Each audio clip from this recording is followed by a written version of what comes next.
wabarakatuh.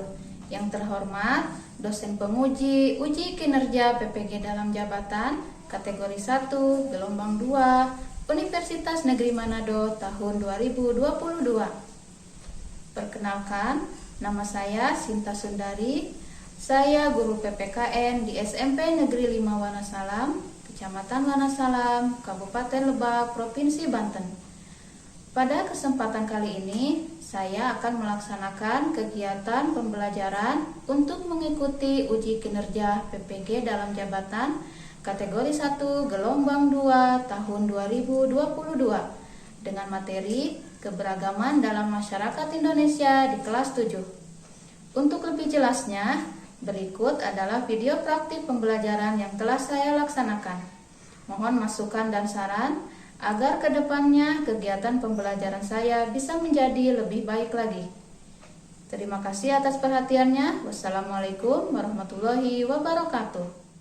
Assalamualaikum warahmatullahi wabarakatuh. Waalaikumsalam warahmatullahi wabarakatuh. Apa kabar kalian hari ini? Sehat. Alhamdulillah. Sebelum kita memulai pembelajaran hari ini, alangkah baiknya kita berdoa terlebih dahulu kepada Ketua Kelas Andika. Silakan dipimpin doanya.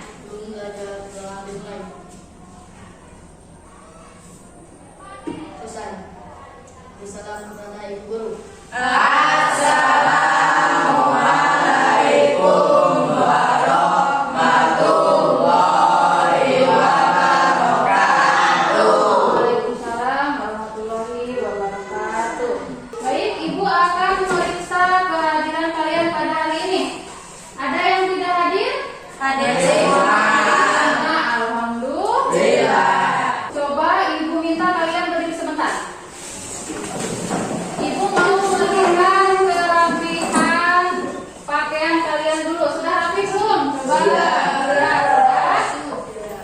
Dan coba cek di sekitar kalian, apakah masih ada sampah yang terlihat?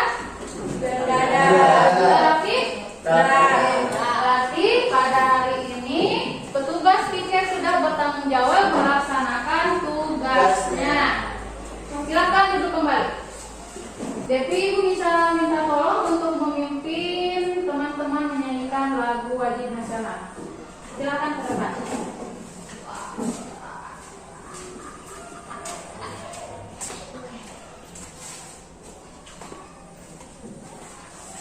Ibu minta kalian untuk berdiri.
Nusa bangsa dan bangsa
keberagaman norma-norma suku, agama, ras, dan antar golongan dalam bingkai Bhinneka Tunggal Ika sebagai sesama ciptaan Tuhan. Kemudian 2.4 menghargai keberagaman suku, agama, ras, dan antar golongan dalam bingkai Bhinneka Tunggal Ika. 3.4 mengidentifikasi keberagaman suku, agama, ras, dan antar golongan dalam bingkai Bhinneka Tunggal Ika. Yang terakhir 4.4 mendemonstrasikan hasil identifikasi suku, agama, ras, dan antar golongan dalam bingkai Bhinneka Tunggal Ika. Adapun indikator pencapaian kompetensinya yaitu 3.4.4 menjelaskan makna Bhinneka Tunggal Ika. Kemudian 3.4.5 mengidentifikasi prinsip Bhinneka Tunggal Ika. 3.4.6 menganalisis perilaku toleransi terhadap keberagaman di Indonesia. 3.4.7 menyimpulkan arti penting memahami keberagaman dalam bingkai Bhinneka Tunggal Ika. Kemudian 4.4.1 membuat laporan hasil analisis keberagaman suku, agama, ras, dan antar golongan dalam bingkai Bhinneka Tunggal Ika. Yang terakhir 4.4.2 menunjukkan laporan hasil analisis keberagaman suku, agama, ras, dan antar golongan dalam bingkai Bhinneka Tunggal Ika. Pada pembelajaran hari ini ada tujuan pembelajaran yang harus kita capai. Di sini ada 4 tujuan pembelajaran. Yang pertama, Eli, Ibu bisa minta tolong dibacakan? Setelah menyaksikan tayangan PPT tentang arti penting keberagaman dalam bingkai Bhinneka Tunggal Ika, peserta didik dapat menjelaskan tentang makna Bhinneka Tunggal Ika dengan tepat. Ya, kemudian yang kedua, Laura, bisa bantu Ibu untuk bacakan? Setelah menyaksikan tayangan PPT tentang arti penting keberagaman dalam bingkai Bhinneka Tunggal Ika, peserta didik dapat mengidentifikasi prinsip Bhinneka Tunggal Ika dengan tepat. Ya, kemudian yang ketiga, nanti setelah kalian menyaksikan tayangan video tentang sikap toleransi, diharapkan kalian dapat menganalisis perilaku toleransi terhadap keberagaman di Indonesia dengan benar. Dan yang terakhir, nanti kalian setelah melakukan diskusi kelompok, diharapkan kalian dapat menyimpulkan arti penting memahami keberagaman dalam bingkai Bhinneka Tunggal Ika dengan benar. Untuk model dan metode pembelajaran yang Ibu gunakan pada hari ini yaitu menggunakan model problem based learning dan metodenya yaitu diskusi, presentasi, dan tugas. Ada juga penilaian yang akan Ibu laksanakan pada hari ini yaitu penilaian sikap, kemudian ada pengetahuan, dan ada keterampilan. Untuk sikap nanti Ibu akan menilai dari aktivitas kalian selama proses belajar. Apakah kalian aktif, apakah kalian bisa mandiri mengerjakan tugasnya. Kemudian untuk pengetahuan nanti Ibu akan menilai melalui tugas yang ada di LKPD. Dan untuk keterampilan ada unjuk kerja yang nanti kalian presentasikan tugas yang ada di LKPD tersebut. Sekarang Ibu minta kalian coba perhatikan gambar di depan ini. Ada apa saja di dalam gambar tersebut? Mobil, apa lagi? Pakaian adat, apa lagi? Ada pedang. Ada pedang. Terus Ada istana. yang sedang menari. Ya. Berarti itu termasuk ke dalam budaya. Nah, gambar ini tuh berarti mencerminkan apa? Keberagaman. Sekarang coba Ibu akan menanyakan tentang materi pada pertemuan sebelumnya, yaitu tentang keberagaman. Ada yang masih ingat keberagaman itu apa sih? Saya Bu, Ya, silakan Laura. suatu kondisi dalam masyarakat yang terdapat banyak perbedaan dalam berbagai bidang. Ya, betul sekali. Kemudian di dalam keberagaman itu harus ada yang namanya toleransi.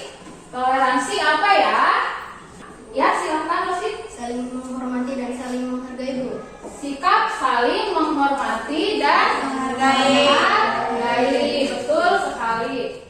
Mengapa tadi Ibu menanyakan tentang keberagaman, kemudian tentang toleransi? Karena pada hari ini kita akan mempelajari materi yang pertama, yaitu arti penting memahami keberagaman Bhinneka Bineka Tunggal Ika. Kemudian yang kedua, berlaku toleran terhadap keberagaman suku, agama, ras, dan anggota golongan.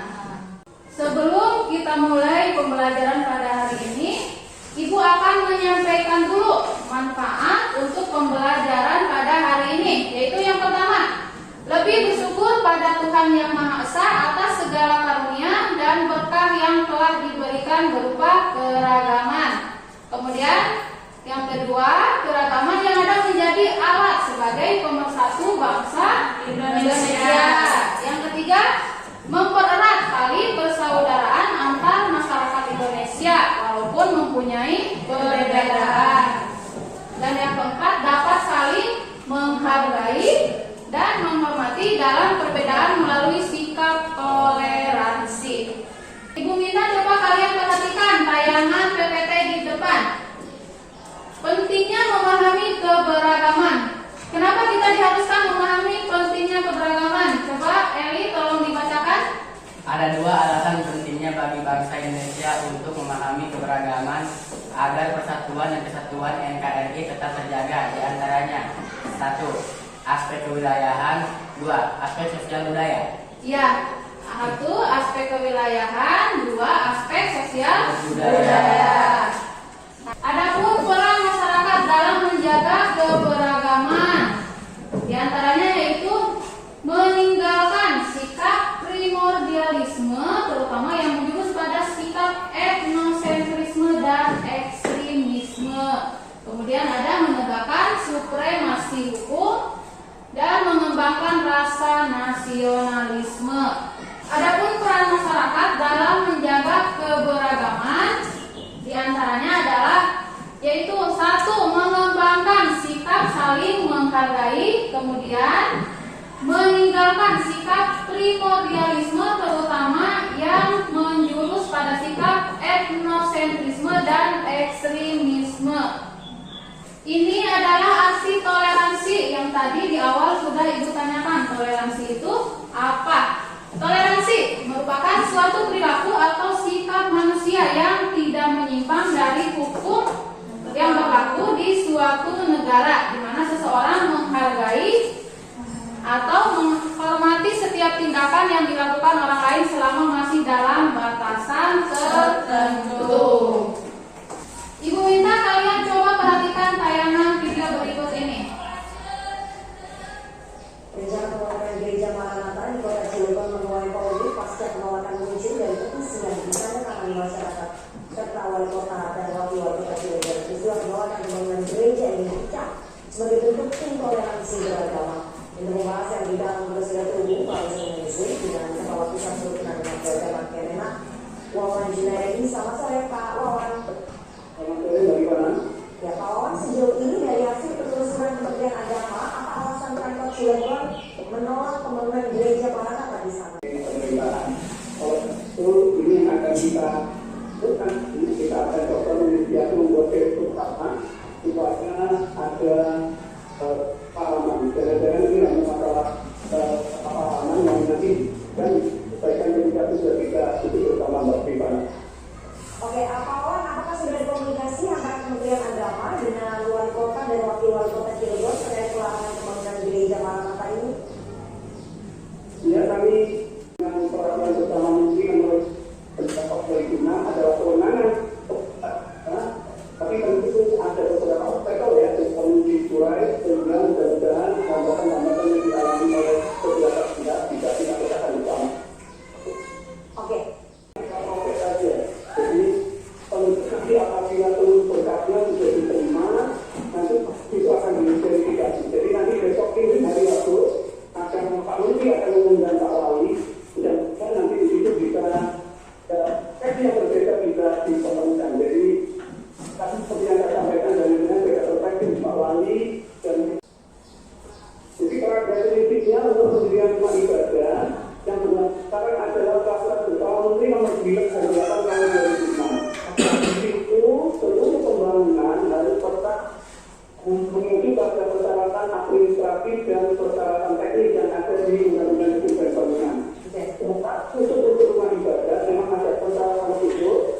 mana salah satunya adalah ada kakak pengguna sebanyak 90 orang dan 10 orang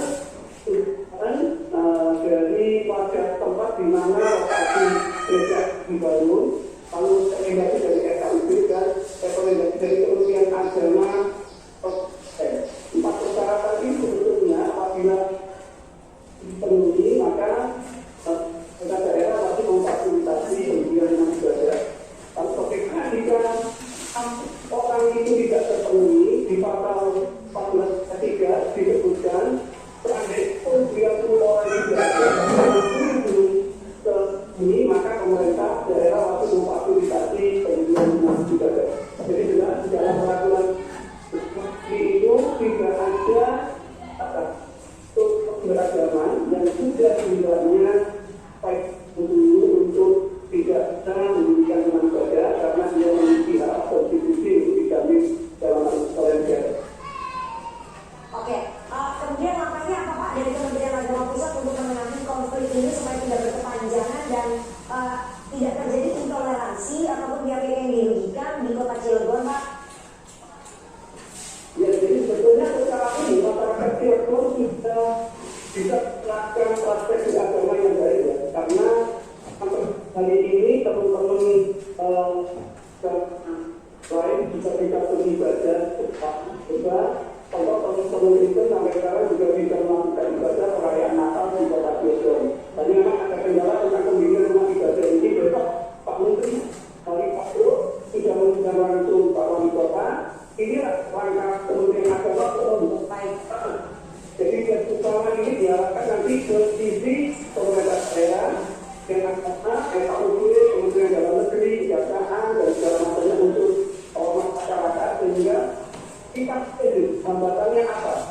Hambatannya masyarakat maka tentu kita lihat apa yang harus dipenuhi dan apa yang perlu dilengkapi. Baik, kita tunggu nanti bagaimana hasil mediasi ataupun hasil komunikasi antara Menteri Agama Republik Indonesia dengan Wali Kota dan juga Wakil-Wali Kota Cilegon yang akan diselenggarakan besok Rabu. Begitu ya Pak Wawan ya, kita tunggu hasilnya bersama. Semoga ada titik terang dan bisa memuaskan ataupun memberikan kepastian untuk beragama bagi semua pemeluk agama. Terima kasih sekali kepada Kepala Pusat Perhimpunan Umat Beragama Kementerian Agama Republik Indonesia Bapak Wawan Junaidi. Saya selalu Pak Wawan.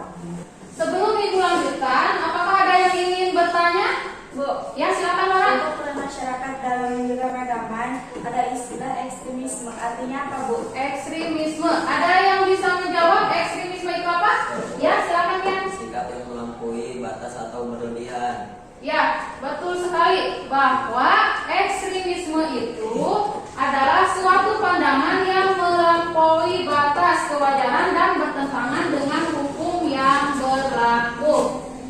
Setelah tadi kalian menyaksikan tayangan video, Ibu minta kalian untuk menganalisis polemik yang terjadi di Cilegon, yaitu tentang penolakan pembangunan gereja. Sebelum kita melakukan diskusi kelompok, Ibu di sini sudah membentuk kelompok. Silakan pindah posisinya berdasarkan posisi masing-masing.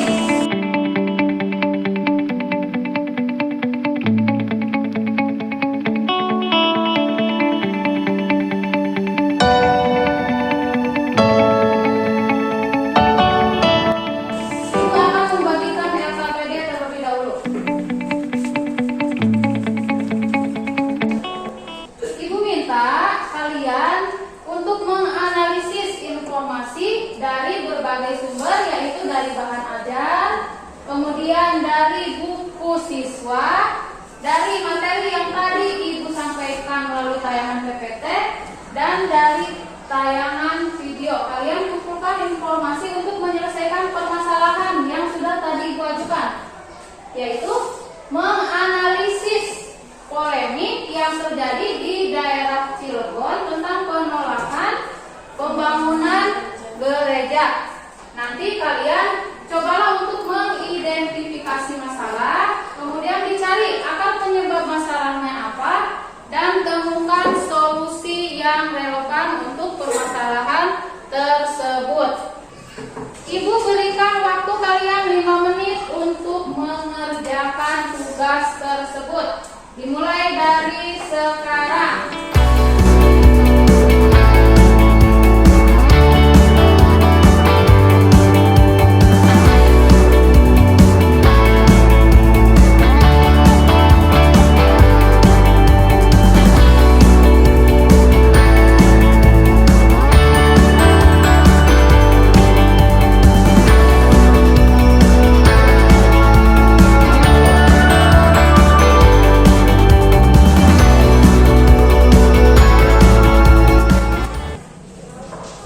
Sudah selesai mengerjakannya? Sudah. Sekarang waktunya kalian untuk presentasi. Silakan kelompok mana yang akan terlebih dahulu maju untuk presentasi hasil diskusinya. Kelompok? Ya Pak. Ya. Silakan ke depan.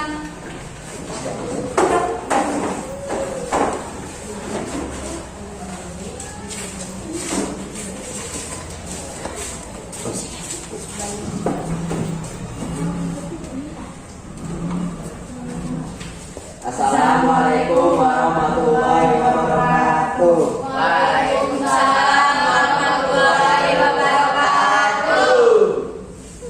Hasil analisis kelompok kami terkait permasalahan yang ditayangkan dalam video yaitu penolakan pembangunan gereja di Cilegon.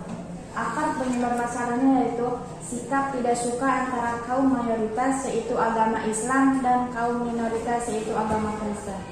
Solusinya adalah mengadakan pertemuan dari kedua belah pihak untuk mencapai kesepakatan yang baik bagi keduanya. Dalam kasus ini, sikap intoleransi yang terlihat dari umat Islam di kota Cilegon yang menunjukkan adanya sikap tidak menyukai adanya keberagaman karena adanya penolakan dari kaum mayoritas yaitu umat beragama Islam terhadap kaum minoritas beragama Kristen dalam upaya pembangunan tempat ibadah. Karena pada dasarnya dalam Undang-Undang Dasar 1945 saja menganjurkan setiap warga negara bebas memilih agamanya dan menjalankan kewajiban beragamanya. Dan salah satunya yaitu mendirikan tempat ibadah. Karena tempat ibadah merupakan tempat di mana seluruh umat yang menganut agama tertentu berkumpul karena diyakini memiliki nilai atau pahala lebih jika beribadah di tempat ibadah. Sikap intoleran dan adanya sikap arogansi karena adanya penolakan tersebut sudah termasuk ke dalam diskriminasi terhadap minoritas agama Kristen dan melanggar Undang-Undang 1945. Ada yang mau bertanya? Silakan, ada yang mau bertanya? Ya, aku.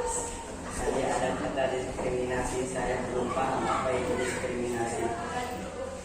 Diskriminasi yaitu tindakan, sikap, atau perilaku yang dilakukan oleh seseorang atau satu golongan untuk menyudutkan golongan lain. Cukup sekian Dari kelompok kami. Assalamualaikum warahmatullahi wabarakatuh. Waalaikumsalam warahmatullahi wabarakatuh. Baik, untuk kelompok Kalimantan, silahkan maju untuk menyampaikan presentasinya. Assalamualaikum warahmatullahi wabarakatuh.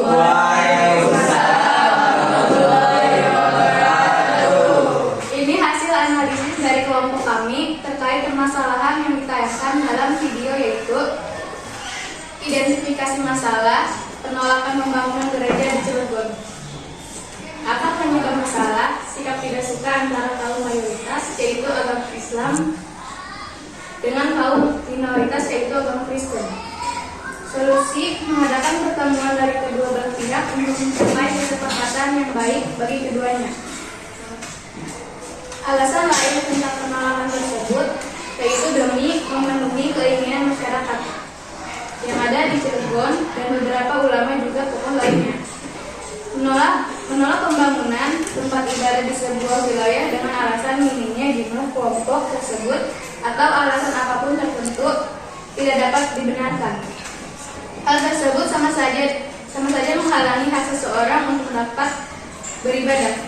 Terlebih dirinya sebagai seorang pemimpin daerah sepantasnya ia dapat memberikan pengarahan yang sebijak mungkin kepada masyarakat yang menolak pembangunan tersebut.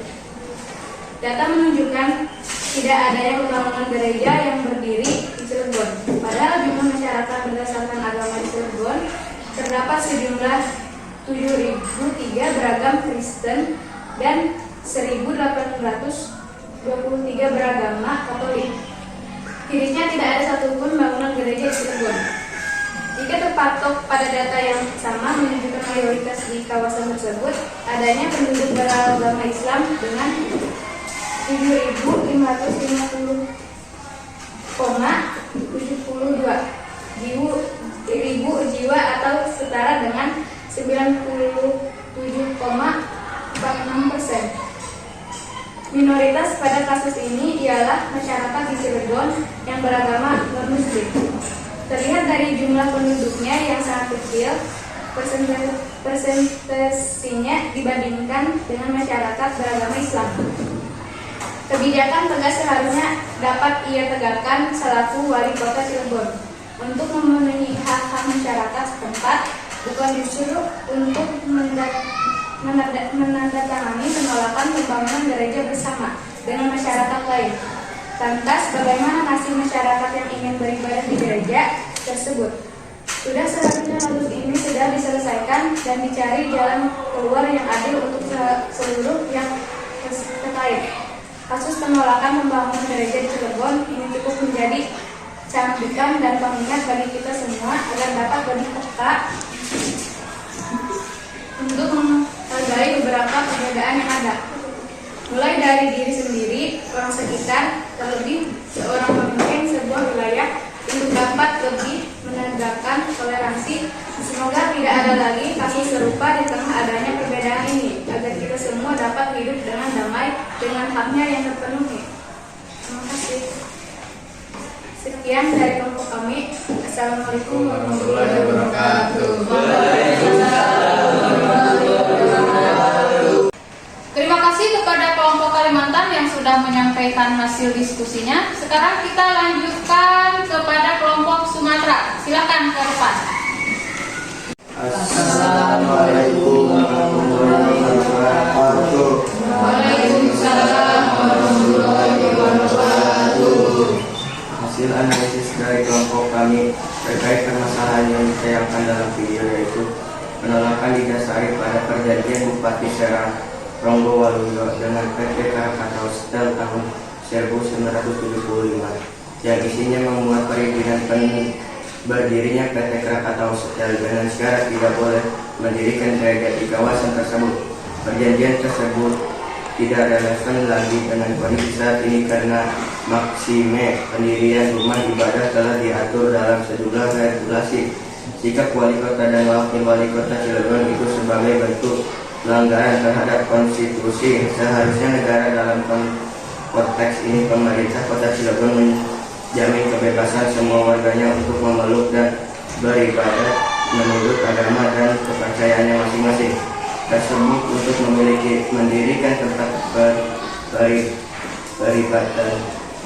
Tindakan tersebut melanggengkan politik pengistimewaan terhadap kelompok mayoritas yang mendiskriminasi minoritas. Politik kebijakan pengistimewaan terhadap satu kelompok selama ini telah menjadi salah satu sumber utama diskriminasi dan intoleransi yang banyak terjadinya di daerah. Kebijakan pengistimewaan itu tidak boleh dijalankan mengingat setiap orang dan kelompok di masyarakat memiliki kedudukan serta dan hak-hak yang sama dan harus dijamin serta dilindungi negara.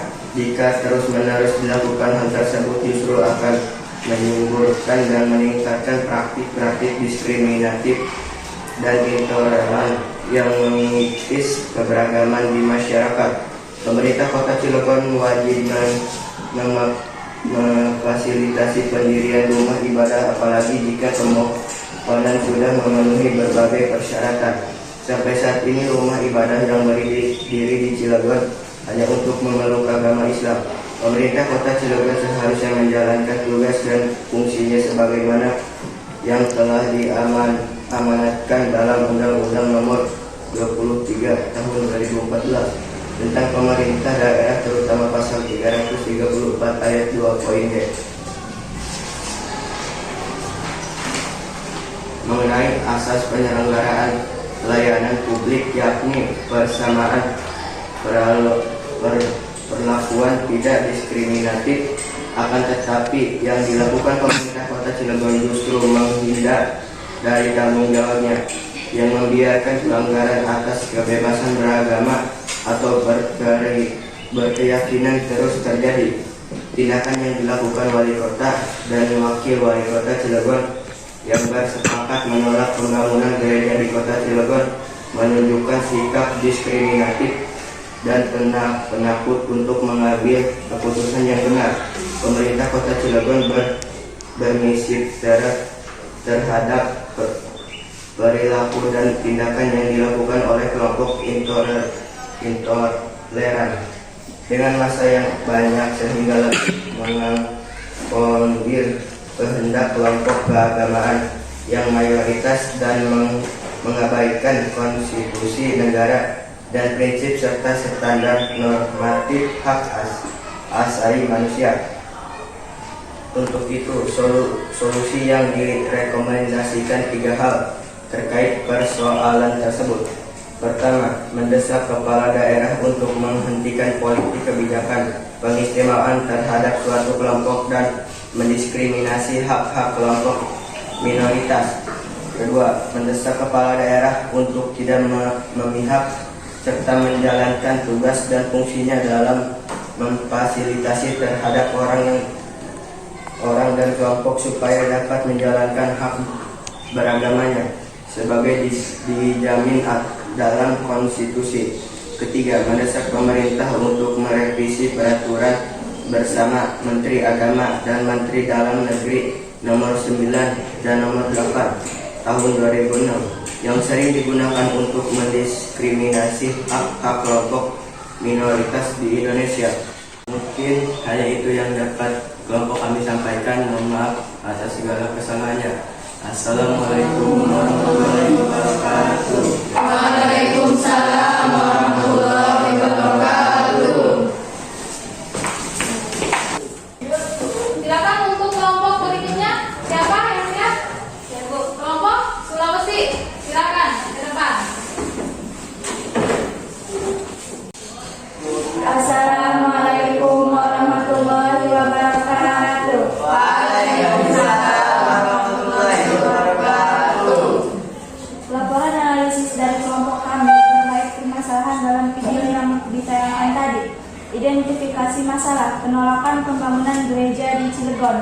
Akar penyebab masalahnya, mereka yang melakukan penolakan merasa bahwa agama Islam lebih baik dibandingkan agama lainnya.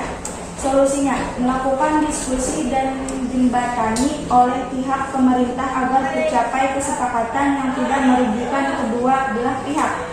Konflik yang terjadi ini sudah melanggar Undang-Undang 1945 yang membebaskan setiap warga negaranya untuk beragama. Tetapi di kota Cilegon ini masih saja melakukan diskriminasi terhadap kaum minoritas. Hal ini harus segera dicari solusinya dengan diadakannya diskusi yang ditengahi oleh pihak pemerintah agar sikap toleransi dapat tumbuh di daerah Cilegon, terutama toleransi dalam kehidupan beragama. Apakah ada yang bertanya atau menanggapi? Saya laporan hasil analisis dari kelompok Sulawesi sudah bagus dan dapat dipahami apa yang disampaikan tadi. Baik, terima kasih. Sekian. Assalamualaikum warahmatullahi wabarakatuh. Waalaikumsalam warahmatullahi wabarakatuh. Silakan berikan tepuk tangan untuk kalian yang sudah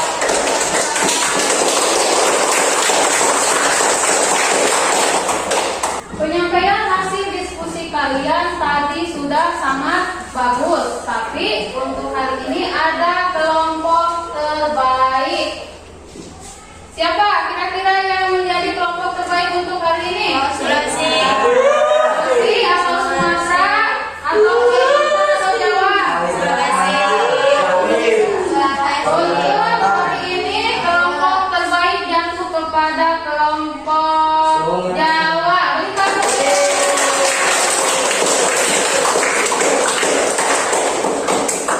Hari ini kalian sudah sangat luar biasa bisa menyelesaikan tugas yang diberikan, yaitu tentang menganalisis sikap toleransi dalam keberagaman agama. Hasil analisis kalian sudah sangat bagus. Nanti akan Ibu cek melalui LKPD yang sudah kalian kerjakan. Sekarang silakan kumpulkan LKPD-nya ke depan.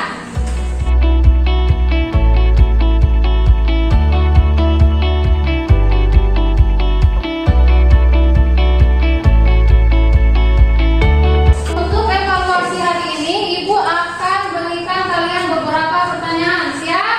Siap. Untuk pertanyaan yang pertama, coba jelaskan makna Bhinneka Tunggal Ika. Siapa yang mau menjawab? Ya, Budiman. Meskipun berbeda-beda, tetapi pada hakikatnya bangsa Indonesia itu tetap satu kesatuan. Berarti makna Bhinneka Tunggal Ika itu meskipun berbeda-beda, tetapi bangsa Indonesia itu tetap satu kesatuan atau satu tujuan. Kemudian untuk pertanyaan yang kedua, coba identifikasilah prinsip Bhinneka Tunggal Ika. Siapa yang mau menjawab? Ya, Anita. Denominator yaitu menunjukkan persamaan dalam perbedaan sehingga semua rakyat Indonesia dapat hidup rukun berdampingan. Ya, ada yang bisa melanjutkan? Ibu, Ya, Satria. tidak bersifat formalistis, artinya Bhinneka Tunggal Ika sifatnya universal dan menyeluruh. Ya, betul sekali. Kemudian untuk pertanyaan yang terakhir, coba simpulkan arti penting memahami keberagaman dalam bingkai Bhinneka Tunggal Ika. Siapa yang mau menjawab? Ya, Siti Nuraini. Dengan jiwa dan semangat bangsa Indonesia mengaku sebagai bangsa yang melindungi suku, bahasa, agama, ras, golongan, dan lain-lain, namun tetap menjunjung tinggi persatuan. Ya, betul sekali. Silakan berikan tepuk tangan untuk teman-teman kalian yang sudah menjawab pertanyaan tadi.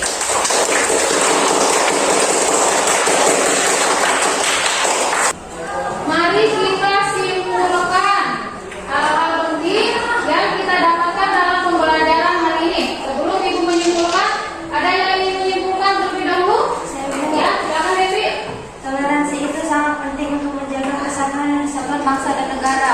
Ya, toleransi itu sangat penting untuk menjaga persatuan dan kesatuan bangsa dan negara.